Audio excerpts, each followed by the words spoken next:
Bismillahirrahmanirrahim. Assalamualaikum warahmatullahi wabarakatuh.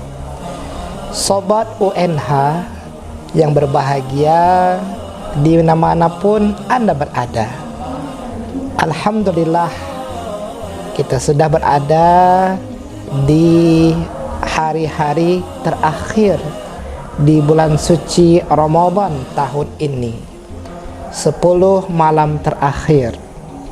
Nabi pernah menyampaikan Ramadan awwaluhur rahmah.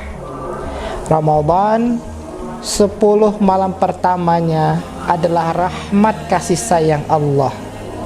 Wa awsatuhu maghfirah. Dan 10 malam yang kedua adalah ampunan dari Allah Subhanahu wa ta'ala. Wa akhiruhu itqun minan nar.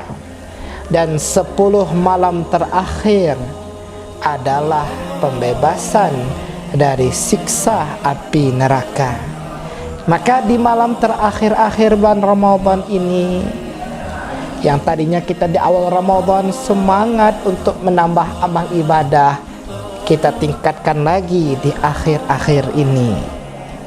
Sebagian orang semangat ibadah di awal Ramadan, penuh masjid dengan jamaah, penuh musola dengan orang-orang yang sholat. Tapi semakin hari semangatnya mulai mengendur. Justru di akhir-akhir Ramadan masjid berkurang jamaahnya, musola pun sudah tampak sepi.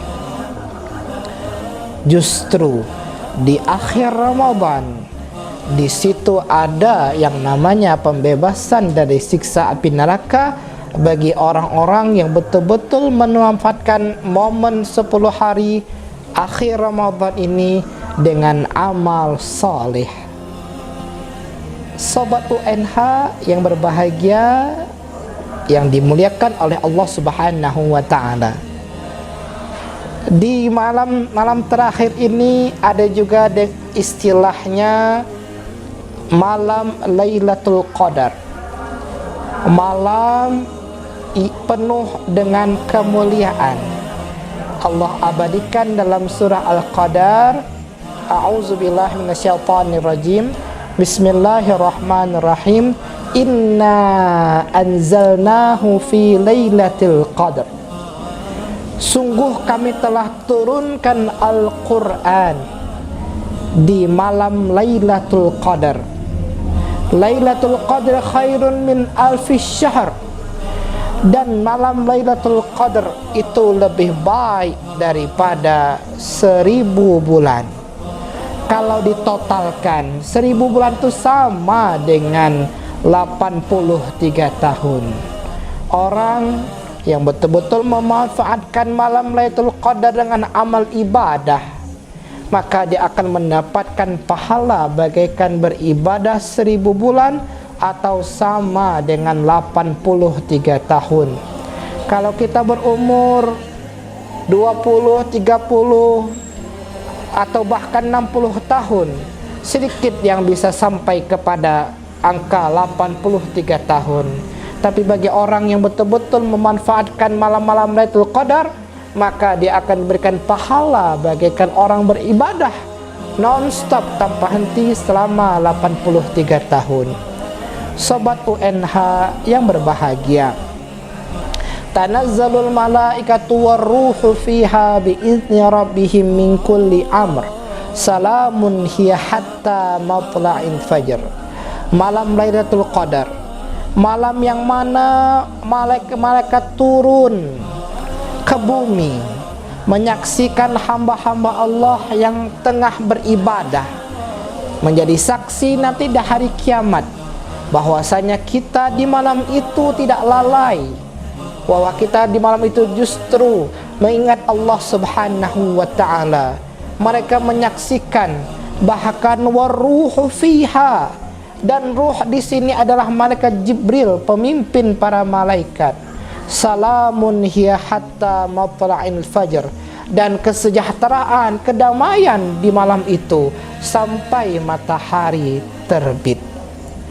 Maka banyak ulama mengatakan, ada yang mengatakan Lailatul Qadar itu terjadi di 10 malam pertama, benar. Ada juga yang mengatakan di 10 malam pertengahan juga benar. Tapi kata Nabi Muhammad SAW, di 10 malam terakhir, khususnya di malam-malam yang ganjil atau tanggal yang ganjil, itu lebih mengena, lebih berpotensi terjadinya malam Lailatul Qadar. Sebagai muslim yang betul-betul mengharapkan ridha Allah, betul-betul cinta untuk menghidupkan sunnah Nabi Muhammad SAW, melihat bagaimana sifat Nabi, bagaimana kebiasaan Nabi ketika masuk ke 10 malam terakhir Ramadan. Aiqaza ahlahu, Nabi Muhammad membangunkan keluarganya. Wa ahya lailahu, Nabi Muhammad menghidupkan sebagian besar malamnya. Wa syadda mi'zarahu, dan Nabi Muhammad mengencangkan tali pinggangnya. Artinya Nabi Muhammad SAW di malam-malam terakhir Ramadan betul-betul fokus untuk menambah amal ibadah. Padahal kita semua tahu Nabi adalah Nabi, beliau adalah manusia pilihan Allah, sudah dijamin surganya, sudah dijamin dosanya diampuni, tapi masih berfokus ibadah, tapi masih memperbanyak ibadah sebagai pembelajaran bagi kita semuanya, umatnya, untuk betul-betul mencontoh, meniru ibadah Nabi Muhammad SAW, meniru akhlak Nabi Muhammad SAW. Beliau tidak hanya ibadah sendirian, tapi juga membangunkan keluarganya untuk sama-sama menghadap dan beribadah kepada Allah Subhanahu wa Ta'ala. Sobat UNH yang berbahagia, yang dimuliakan oleh Allah Subhanahu wa Ta'ala, selamat berbuka. Mudah-mudahan puasa hari ini diterima oleh Allah Subhanahu wa Ta'ala, dan Allah jadikan Ramadan tahun ini Ramadan yang terbaik sepanjang hidup kita. Terima kasih banyak atas segala perhatian. Wassalamualaikum warahmatullahi wabarakatuh.